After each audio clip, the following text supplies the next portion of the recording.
Jennifer Love Hewitt admitting she hasn't spoken to Sarah Michelle Gellar in nearly 30 years. In the late 1990s, Hollywood crowned two young actresses as the new queens of fear and charm, Sarah Michelle Gellar and Jennifer Love Hewitt. Together they seemed inseparable, two rising stars whose names were etched into the DNA of teen horror.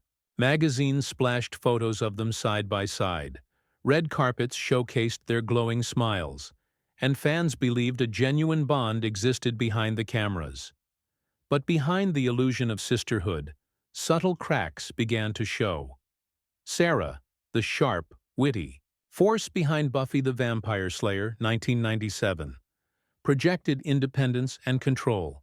Jennifer, balancing her breakout in Party of Five, 1995, and her role in I Know What You Did Last Summer, 1997, leaned into the girl-next-door archetype that Hollywood adored. Their careers overlapped, their images intertwined, but their ambitions? Not always aligned. By the time sequels, interviews, and talk show appearances rolled on, whispers of distance surfaced.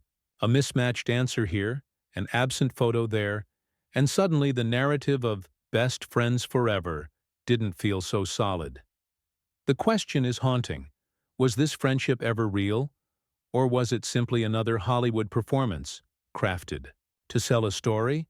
And to answer that, we need to go back to where the illusion began. The year was 1997.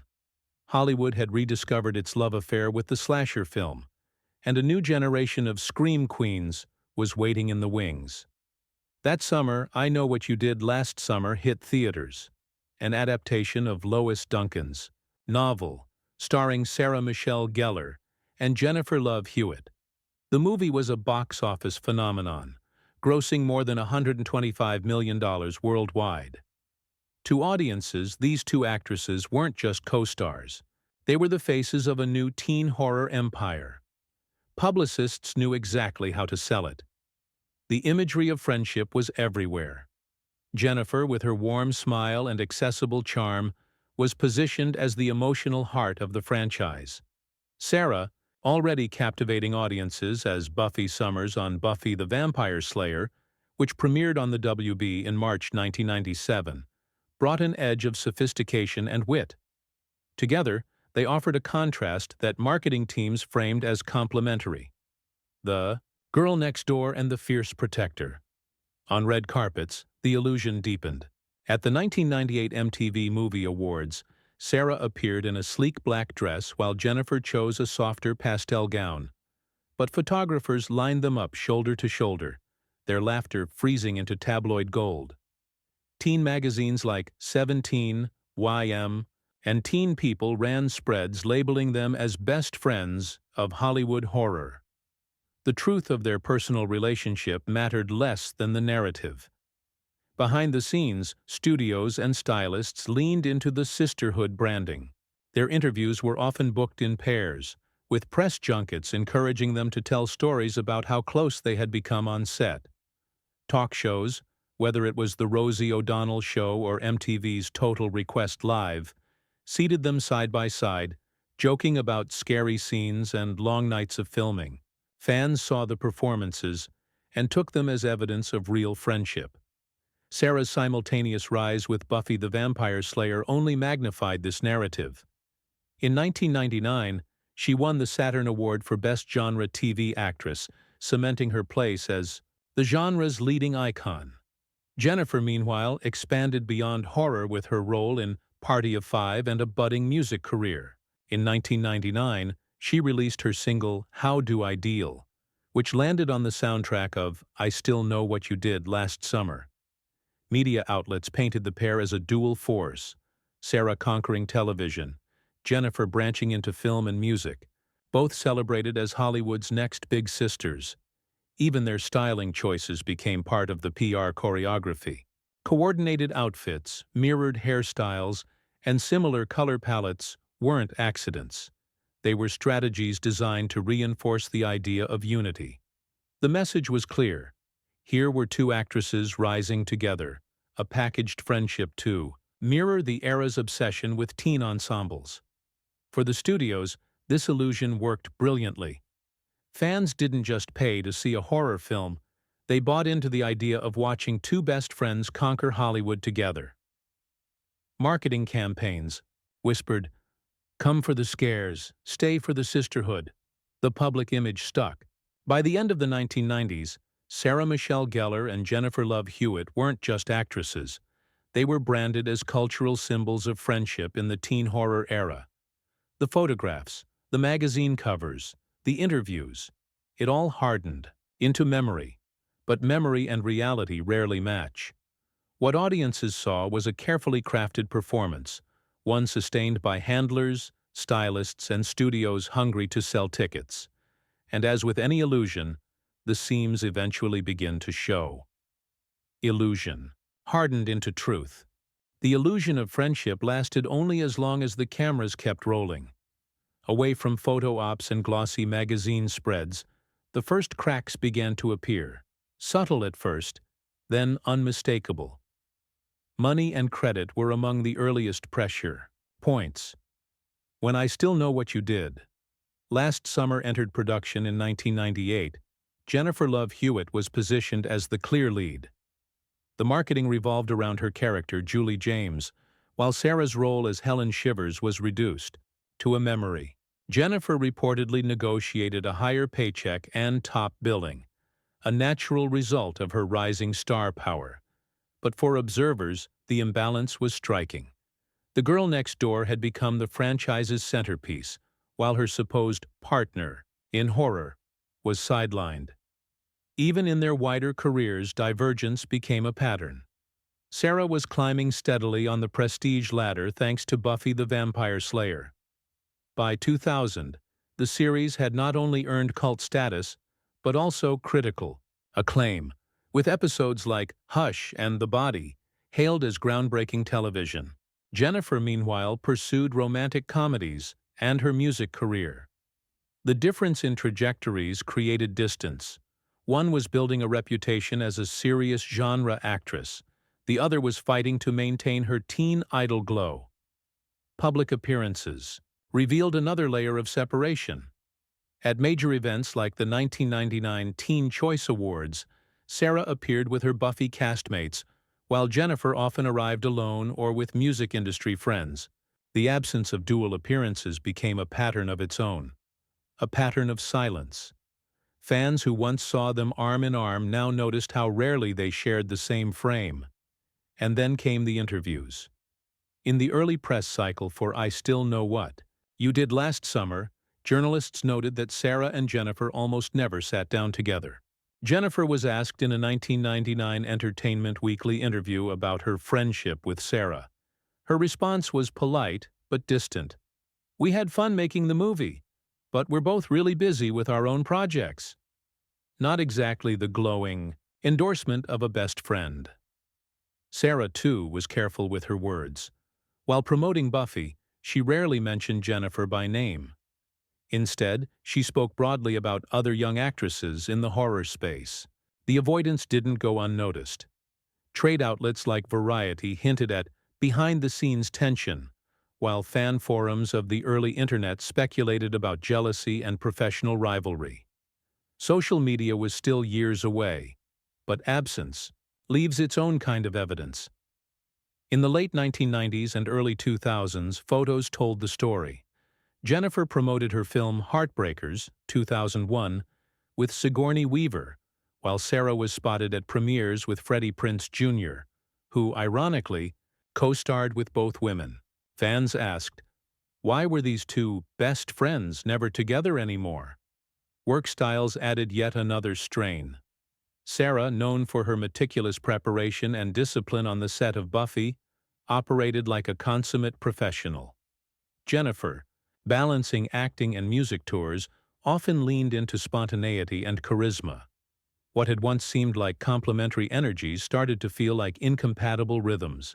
When you're packaged as a duo, but live as two entirely different professionals, the dissonance becomes hard to ignore.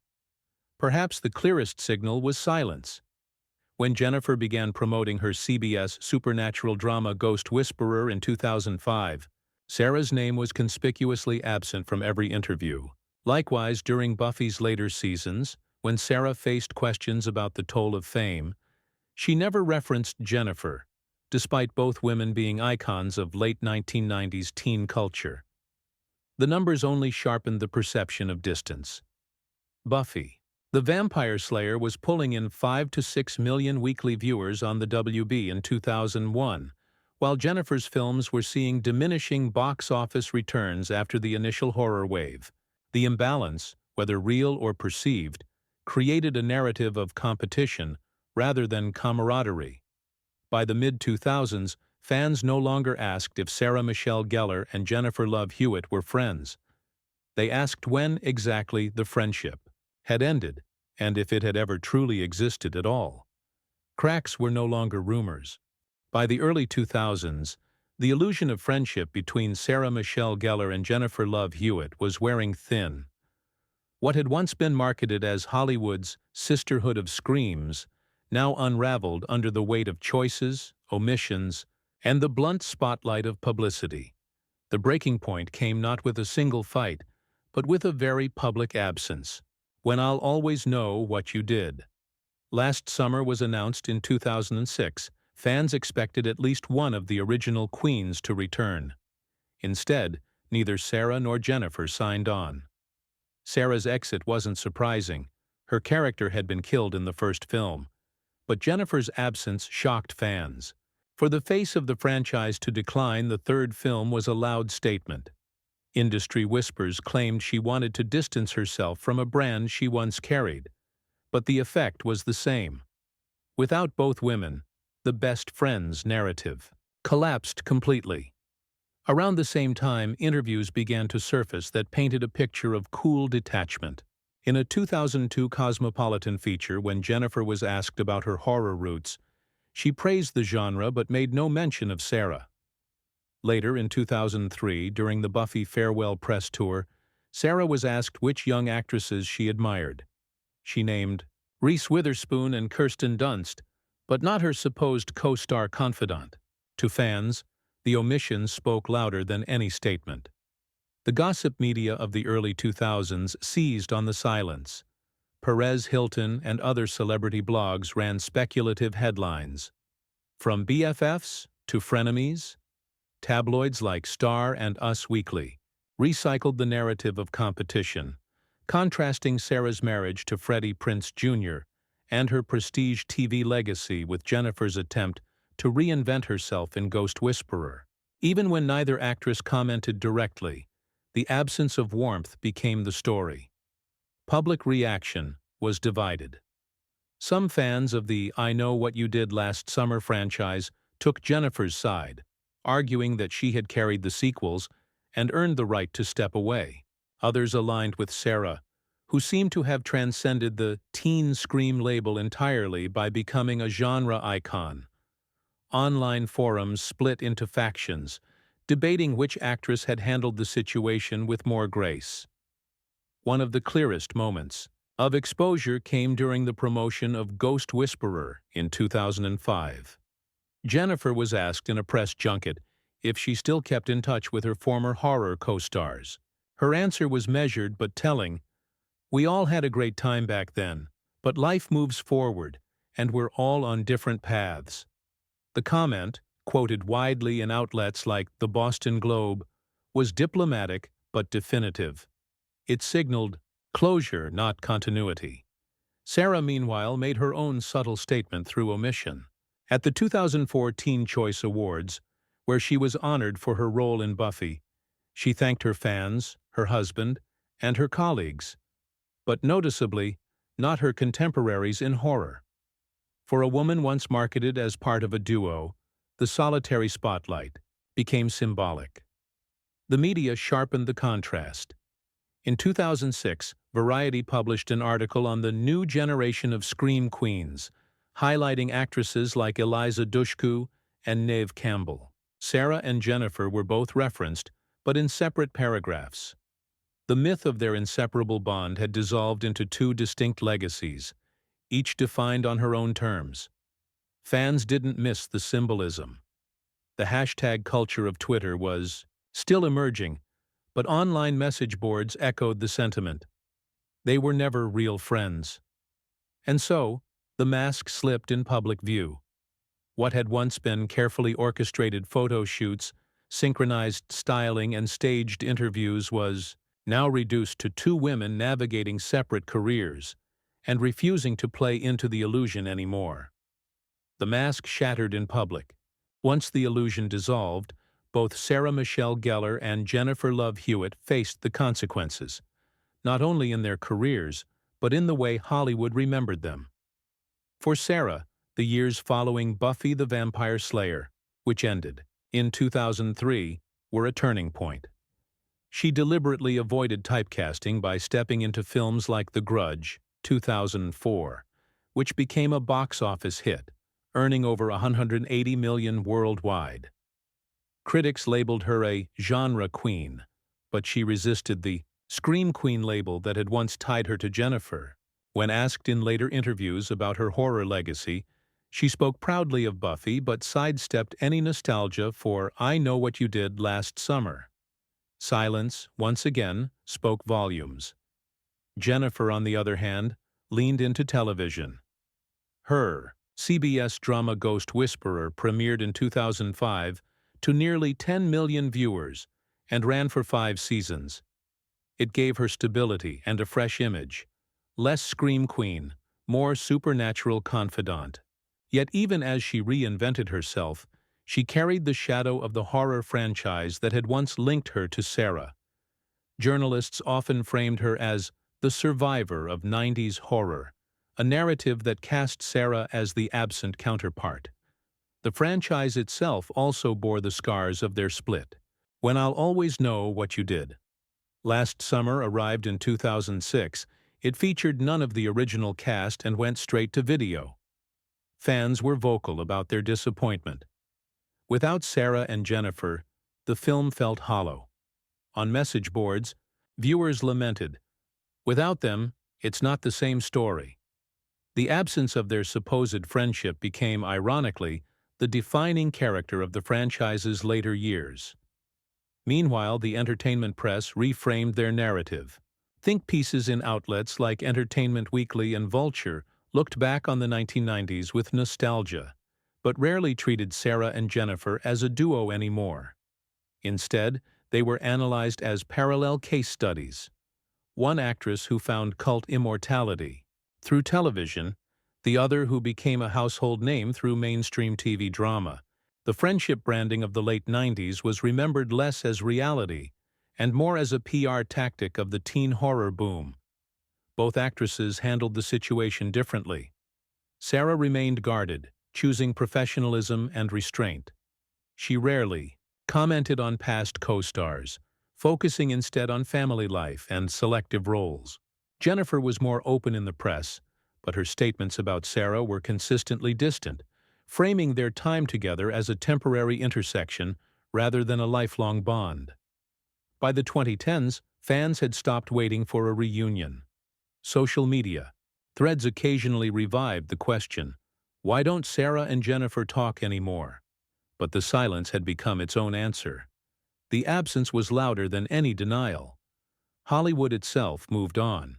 When Amazon rebooted I Know What You Did last summer as a streaming series in 2021, neither Sarah nor Jennifer was involved.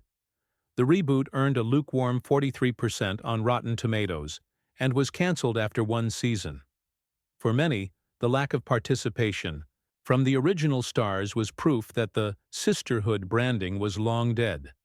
And so, the aftermath left a curious legacy. 2 successful careers, forever linked by a single franchise, yet permanently separated by a friendship that had been more illusion than truth. The absence became a character. In hindsight, the story of Sarah Michelle Gellar and Jennifer Love Hewitt is less about 2 actresses drifting apart, and more about Hollywood's machinery of image-making. Their so-called friendship was never truly documented in the form of candid moments or long-term support. Instead, it was assembled, stitched together by studios, publicists, and a media eager to sell a narrative of sisterhood to young audiences. The late 1990s were an era obsessed with ensembles. The Spice Girls sold female unity through pop. Dawson's Creek sold tight-knit teen friendship through television. In horror, I Know What You Did Last Summer became its own packaged product. Four attractive young stars, marketed not just as a cast, but as a group of real-life companions. Sarah and Jennifer were positioned as the heart of that illusion. Different personalities, united in image. But when the illusion cracked, it revealed something more profound. Hollywood had been using the image of female friendship as a marketing tool. By presenting co-stars as confidants, the industry sold not only stories, but lifestyles.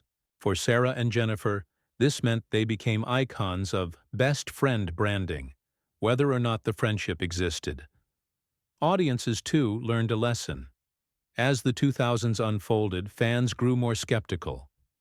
By the time social media arrived in the 2010s, the public had sharper media literacy. They could see the seams in the narrative, the coordinated outfits, the staged interviews, the selective photo ops. In retrospect, the Sarah-Jennifer story is a cautionary tale about how easily perception can be manufactured. Their legacy also echoes in comparisons. Consider Neve Campbell and Courtney Cox from the Scream franchise. Their collaboration spanned decades, and their off-screen camaraderie seemed more genuine, leading fans to believe in their bond. By contrast, Sarah and Jennifer's distance made clear how fragile these narratives can be when they are built on PR rather than lived experience.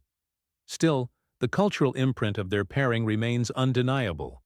To this day, retrospective articles about 1990s horror almost always mention them together. They stand as twin symbols of an era when young women dominated both television and film screens, and when Hollywood tried to repackage that dominance into the story of a friendship. The dual legacy is bittersweet. Fans continue to cherish Buffy the Vampire Slayer and Ghost Whisperer. They revisit I Know What You Did Last Summer every Halloween. Yet they do so with the knowledge that the supposed bond between its two breakout stars was an illusion. Loving. The work no longer means believing the narrative. Perhaps that is the true cultural significance of their story. It forced audiences to recognize the line between entertainment and reality. The packaged friendship between Sarah Michelle Gellar and Jennifer Love Hewitt became part of the text itself, an unspoken subplot in the teen horror phenomenon. And when the illusion fell apart, it became a reminder of how carefully Hollywood scripts the lives of its stars. In the end, their so-called friendship lives on, not as truth, but as legend. A case study in how fame manufactures intimacy, and how quickly that intimacy dissolves once the cameras stop rolling. The question that lingers is bigger than Sarah and Jennifer. It asks, in celebrity culture, can any friendship truly escape the shadow of performance? So what are we left with? Two actresses who defined a generation of horror, forever linked in memory, yet never truly bound in friendship. Their story is a reminder that in Hollywood, the lines between reality and performance blur until even. The people living it may struggle to tell them apart. But the question remains, do you believe Sarah Michelle Gellar and Jennifer Love Hewitt were ever real friends? Or was their bond nothing more than a carefully staged act designed to sell movies and magazine covers? We want to hear your thoughts. Share your perspective in the comments below, and let's keep the conversation civil. Did you grow up believing in their friendship? Or did you always sense it was a facade? And if you enjoyed uncovering the truth behind this story, don't forget to like, share, and subscribe. Turn on the notification bell for more untold Hollywood secrets. Sometimes, the scariest twist isn't on screen. It's the truth behind the friendship.